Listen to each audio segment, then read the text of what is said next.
नमस्कार दोस्तों, और स्टडी विद ज्ञान प्रकाश में आप सभी का हार्दिक स्वागत है।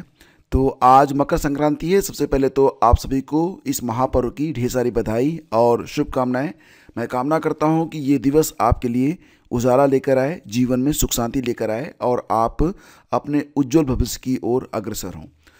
तो फ्रेंड्स, सबसे पहले बात करते हैं यूपी ट्रिपल एस सी से कुछ खबरें जो हैं वो पता चल रही हैं। जैसे कि होता है ना कि मोबाइल फ़ोन जब आने वाला होता है तो कुछ लीक्स हमें मार्केट में देखने को मिलते हैं। तो फिलहाल अभी जो कुछ लीक्स मिल रहे हैं सोशल मीडिया के माध्यम से, कुछ एक्सपर्ट हैं उनके माध्यम से। तो फ्रेंड्स, जैसा कि आप सभी लोग जानते हैं कि पीईटी 2023 के बाद पीईटी 2024 का आयोजन 2024 में हो नहीं पाया, और यही वजह है कि अब पीईटी 2023 का जो एक्सटेंशन है उसको किए जाने के बारे में यहाँ पर इंफॉर्मेशन मिल रही है। पीईटी 2023 का जो सर्टिफिकेट है उसकी वैधता 1 साल तक और बढ़ाई जा सकती है। जानकारी फिलहाल ये भी मिल रही है कि यूपी ट्रिपल एस सी 20 जनवरी तक एक नोटिस जारी कर सकता है, जिसमें पीईटी 2023 का जो वैधता है, जो वैलिडिटी है, उसको एक्सटेंड किया जा सकता है। और फ्रेंड्स, साथ ही साथ खबर ये भी मिल रही है कि पीईटी 2025 का जो नोटिफिकेशन है ये भी जनवरी के अंत तक आपको देखने को मिलेगा। और फिलहाल अगर बात करें लेखपाल विज्ञापन के बारे में तो जनवरी के लास्ट तक आपको लेखपाल भर्ती का विज्ञापन मिल सकता है, ये भी जानकारी मिल रही है। रही बात लोअर पीसीएस के बारे में तो आई एम नॉट श्योर, मैं निश्चित नहीं हूँ। कुछ जानकारियाँ ये मिल रही हैं कि लोअर का जो विज्ञापन है ये पीईटी 2023 से आपका जो विज्ञापन है जारी किया जाएगा, लेकिन कुछ खबरें ये भी बता रही हैं कि पीईटी 2025 के बाद ही लोअर का विज्ञापन जारी किया जाएगा। फिलहाल अभी आयोग ने इस पर कोई भी ऑफिशियल नोटिस, कोई भी ऑफिशियल यहाँ पर डिक्लेरेशन नहीं दिया है, तो बाकी बातें जो हैं वो सिर्फ चर्चा में हैं। आगे बढ़ते हैं और चलते हैं आज के अखबारों में। तो देखो, यहाँ पर एनटीए ने एक नोटिस जारी की है और इस नोटिस में उन्होंने कहा है कि यूजीसी नेट दिसंबर 2024 की जो परीक्षा 15 जनवरी को होनी थी उसको पोस्टपोन किया गया है ड्यू टू द फेस्टिवल्स। आपको पता ही है कि भारत में वर्तमान समय में 14 और 15 जनवरी तो यहाँ पर खूब सारे जो है आयोजन होते हैं। कहीं पर खिचड़ी कहा जाता है, कहीं पर पोंगल कहा जाता है। फिलहाल बिहू भी इसी समय असम में मनाया जाता है। तो तमाम फेस्टिवल्स इस समय होते हैं।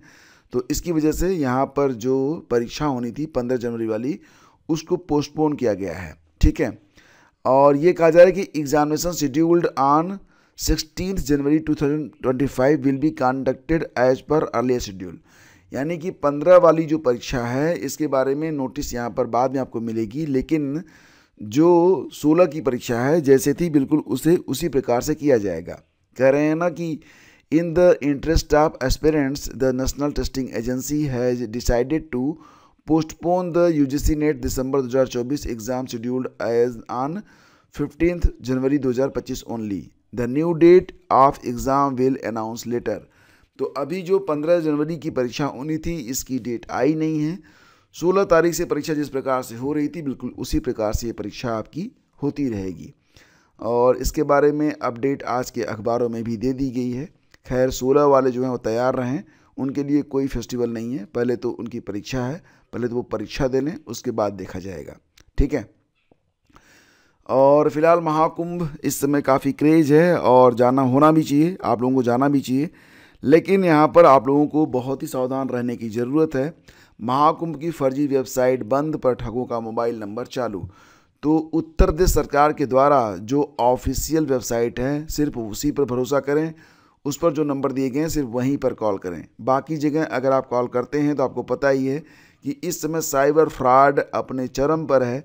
रोज़ ये अपराधी नए नए तरीके से ठगी कर रहे हैं, कुछ तो इस हद तक गिर रहे हैं कि पहले क्या होगा कि आपके पास 1000 रुपये वो भेज देंगे और उसी समय वो कुछ और, जैसे मान लेते हैं कि 1000 रुपये उन्होंने आपके खाते में यूपीआई से भेज दिया, भेजने के तुरंत बाद वो 1 लाख रुपए, 2 लाख रुपए, जितना संभव होगा यूपीआई से जितना पेमेंट हो सकता है उतने का रिक्वेस्ट भी कर देंगे। अगर उस समय आपने अपना यूपीआई ऐप खोला ये देखने के लिए कि ये पैसे आए कहाँ से हैं, तो ध्यान दीजिएगा उसी समय रिक्वेस्ट भी जनरेट हो चुकी है और यूपीआई नंबर तो आपको डालना ही पड़ेगा। यूपीआई नंबर डालते ही जो उनकी रिक्वेस्ट है वो पूरी हो जाएगी और आपके खाते से पैसे कट जाएंगे।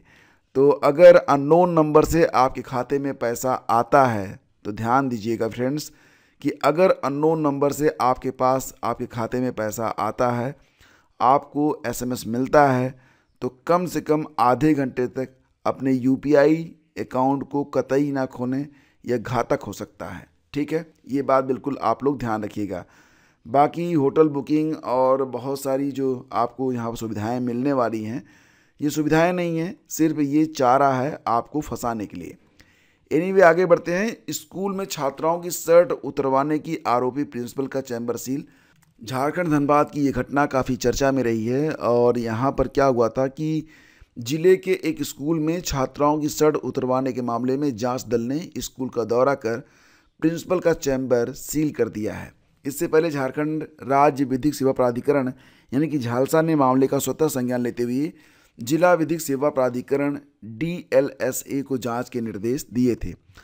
प्रिंसिपल पर आरोप यह है कि उन्होंने 10वीं कक्षा की 80 लड़कियों को एक दूसरे की कमीजों पर संदेश लिखने पर शर्ट उतारने का आदेश दिया, जिसके बाद प्रशासन ने जांच शुरू कर दी। अभिभावकों ने आरोप लगाया था कि लड़कियों को बिना शर्ट ही सिर्फ ब्लेजर में घर लौटने के लिए मजबूर किया गया था।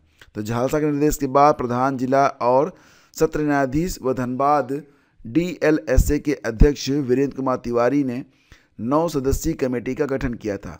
DLSA सचिव राकेश रोशन ने कहा कि समिति को जल्द से जल्द रिपोर्ट सौंपने का निर्देश दिया गया है। फिलहाल जो कुछ भी हो, ये घटना वाकई जो है बहुत ही शर्मसार करने वाली है। वो भी एक मतलब महिला जो प्रिंसिपल है, अगर वो इस प्रकार की हरकत कर रही है, डेफिनेटली जो है इस पर कड़ी कार्रवाई होनी चाहिए। ऐसा तो बिल्कुल नहीं होना चाहिए था। आगे बढ़ते हैं। तमिलनाडु के स्कूल में दलित छात्राओं से साफ कराया शौचालय, प्रिंसिपल बर्खास्त, अभिभावक बोले कैंपस भी कराते हैं साफ। तो तमिलनाडु के पलाकोडु के एक स्कूल में दलित छात्राओं से शौचालय साफ कराने का मामला सामने आया है। मामला बढ़ने पर जिला शिक्षा अधिकारी ने स्कूल के प्रिंसिपल को बर्खास्त कर दिया। मुझे तो लगता है ना कि ऐसे जो प्रिंसिपल बन भी गए हैं, इनको डिमोट कर देना चाहिए, क्योंकि कोई फ़ायदा नहीं है। ये मुखिया बनने के योग्य नहीं है। जिनके मन में इतनी कलुषता, इतना भेदभाव हो, वो किसी स्कूल का नेतृत्व कैसे कर सकता है? स्कूल का ही क्या, उसे कहीं पर भी लीडर नहीं बनाना चाहिए। मैं तो साफ साफ कहता हूँ कि अगर इस प्रकार की मानसिकता के लोग हैं तो उन्हें बाहर ही कर देना बेहतर पड़ेगा। फिलहाल जो कुछ भी यहाँ पर हुआ वो वाकई शर्मसार करने वाला है। बच्चों की हालत देख टूट जाता है दिल। ऐसे कर्म आखिर ये करवाते कैसे हैं? बहुत ही गिरी मानसिकता, बहुत ही कुत्सित। आगे बढ़ते हैं। 16 राज्यों में कोहरे और पाले की चेतावनी, उत्तर और मध्य भारत में बारिश के आसार। तो मकर संक्रांति पर भी सर्दी का सितम जारी, यूपी के कुछ हिस्सों में शीत दिवस के हालात। तो फिलहाल तो पूर्वी उत्तर प्रदेश में कोहरा छाया हुआ है, लेकिन कोई खास यहाँ पर तापमान में गिरावट नहीं है। हाँ, बाकी जगहों पर गिरावट है, तो हो सकता है कि 1-2 दिन बाद यहाँ पर भी गिरावट आ सकती है। फिलहाल दुश्वारियाँ तो बढ़ी गई हैं, कई ट्रेनें 5-5 घंटे की देरी से चल रही हैं और श्रीनगर में तापमान जो है -5.1 डिग्री पर है। और भी कई खबरें हैं। वैसे भी पीएम मोदी आज मिशन मौसम की शुरुआत करेंगे। तो भारत मौसम विज्ञान विभाग IMD के 150वें स्थापना दिवस अवसर पर प्रधानमंत्री मोदी मंगलवार को मिशन मौसम की शुरुआत करेंगे। इसका मकसद देश को मौसम के प्रति तैयार और जलवायु के प्रति स्मार्ट राष्ट्र बनाना है।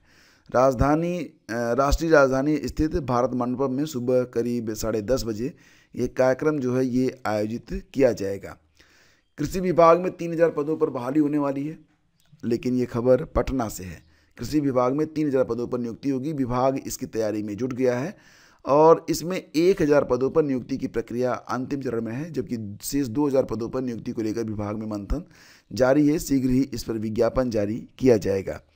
तो फिलहाल भर्तियां तो पटना में भर भर के आ रही हैं और यूपी वाले तो फिलहाल भी वेट कर रहे हैं। आप भी वेट करिए, आने वाले समय में आपको भी भर्ती देखने को मिलेगी। कहते हैं ना कि आशा से आकाश थमा है, तो मैंने भी तो उम्मीद लगाई है कि आने वाले दिनों में हमारे जो छात्र हैं उनके भी दिन बहुरेंगे और जो लोग बिहार गए हैं वो लोग अपने प्रदेश में, अपने घर में वापस ज़रूर लौटेंगे। तो फ्रेंड्स, ये थी आज की पूरी अपडेट। यही सारी खबरें आज के अखबारों में रहती हैं। तो ये सुबह सुबह का सेशन होता है, बस मामला ये बनता है कि आपसे कुछ बातचीत कर ली जाए, और बातचीत करने का माध्यम यही खबरें बनती हैं। बाकी जो अपडेट्स रहती है वो भी मैं आपको दे देता हूँ। अगर आप UPSC असिस्टेंट प्रोफेसर की तैयारी कर रहे हैं और करंट अफेयर के लिए आप चिंतित हैं, तो चिंता बिल्कुल मत करिए। देखो, कम से कम पिछले 8 महीने का जो करंट है वो तो आपको पढ़ना ही पड़ेगा, और इस पर आपकी क्लासेज आज से स्टार्ट कर दी जाएंगी। तो हम यहाँ पर आपको कवर करवाएंगे लास्ट 8 मंथ का कंप्लीट करंट, और बाकी जो थ्योरी की क्लासेज हैं, MCQs वगैरह हैं, वो तो सब चल ही रही है। तो जो लोग असिस्टेंट प्रोफेसर की तैयारी कर रहे हैं वो लोग ज्वाइन कर सकते हैं। बाकी जो लोग अन्य परीक्षाओं की तैयारी कर रहे हैं तो कोई बात नहीं, आपके लिए भी यहाँ पर बहुत सारी चीज़ें हैं। और अगर आप GS पढ़ना चाहते हैं हमसे, तो आप ओनली GS मास्टर क्लास पर सब्सक्राइब कर लीजिएगा। एक YouTube चैनल है जो कि मेरे द्वारा बनाया गया है। Thank you, have a great day, जय हिंद।